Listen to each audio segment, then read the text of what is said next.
comes to effective leadership, it's more important that the group gets to the destination more so than the leader gets there and looks back and says, hey, y'all come over here. Hi, this is Barry Phillips with 10-Minute Torah. Day number 4, this double Torah portion, Vayakhel and Pekudei. Let's get into the Pekudei part today, chapter 39, and verse number, if I can find this, verse 32.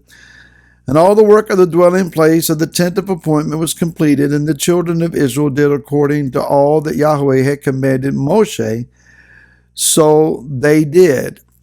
We go over now to verse number 42. According to all that Yahweh had commanded Moshe, so the children of Israel did all the work. And Moshe looked over all the work and saw that they did it as Yahweh had commanded, so they had done, and Moshe blessed them. Now, the command is going to go in chapter number 40. It says, and Yahweh spoke to Moshe in verse 1, saying, on the first day of the first new moon, you are to raise up the dwelling place of the tent of appointment. And he gives him instructions as to the assembling of its various parts. Why is this even interesting to us? Well, it's very important that we understand Moshe has given to Israel this grand project, this grand building structure and opportunity here to utilize their skills and their abilities and even their want-tos. There's a part of them that says that everyone whose heart lifted him or motivated him to go and to do, they worked. They may not have been the most skilled of artisans. They may have no artistic skills whatsoever, but if they just want to be a part of the building project, they wanted to put their hands in there. Maybe they just needed some grunt work, people to carry the heavy parts, to bring the necessary pieces and spices and so forth. They may have been there and say, I'll help. What else you need me to do? I have a brother in our congregation who is a mechanic, and leaning over into the engine bay, he's looking, and I'm trying to do him a favor and hold the flashlight. He apologized a bit, but he had to tell me, you're holding it so you can see, not so I can see. There is a desire to help. Sometimes we get in the way more than we help.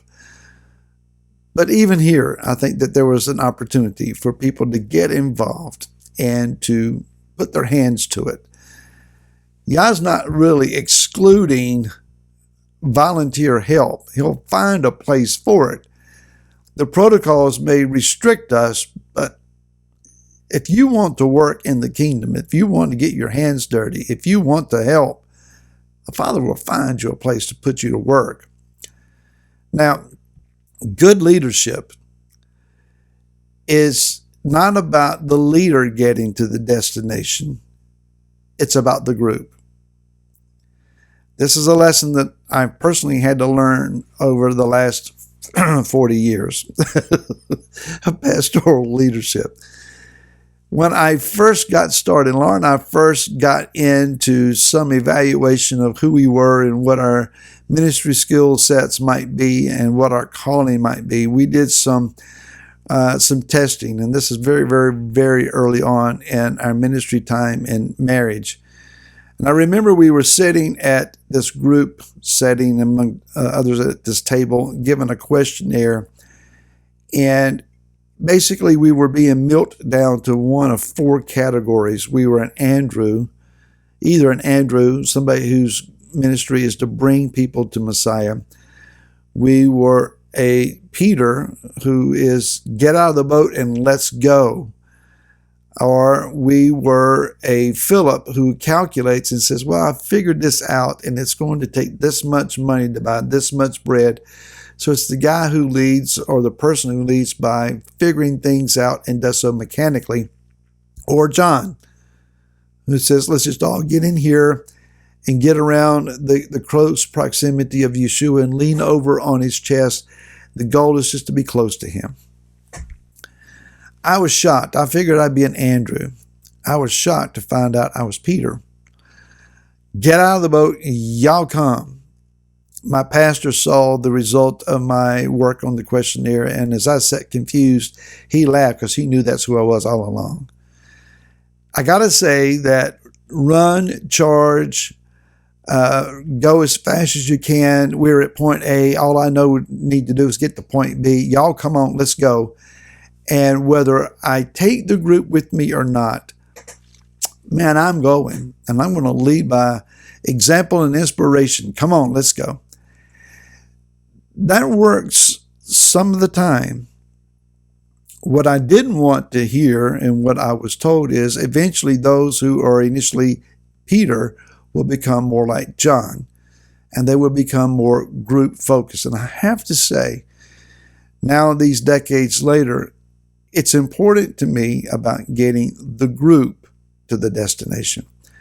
Let's be honest. When we look at Moshe in this situation, Moshe already had a tent. The Ohel Moed, the tent of meeting, that he could set up and had set up outside the camp. And he would go out and he would take the veil off of his face and he would go into the tent. The cloud was over the tent and he met with Yah there and conversed with Yah there. And he would come out and his face would be glowing exceptionally. He had to put the veil over his face. The people stood and watched while he went in, and they stood in reverence until he came out.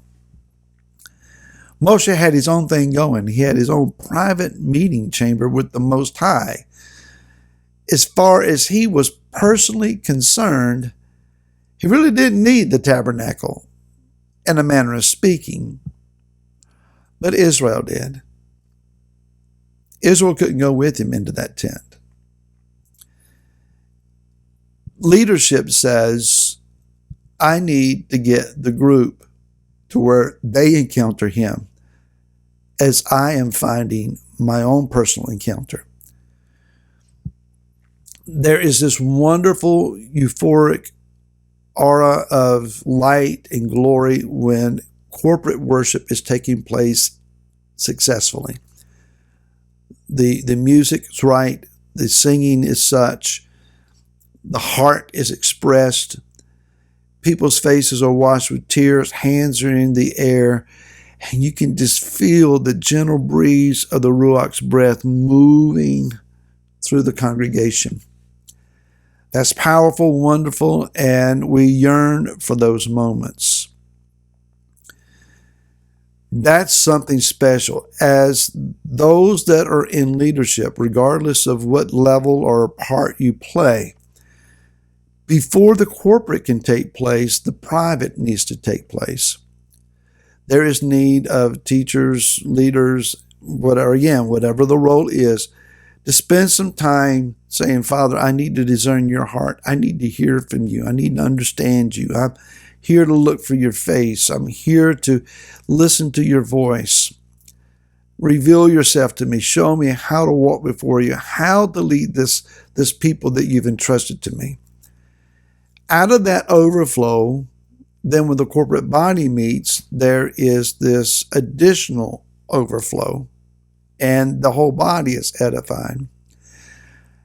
If I run to Yah and I find him in a spectacular, overwhelming fashion, but I never take anybody with me, what have I accomplished?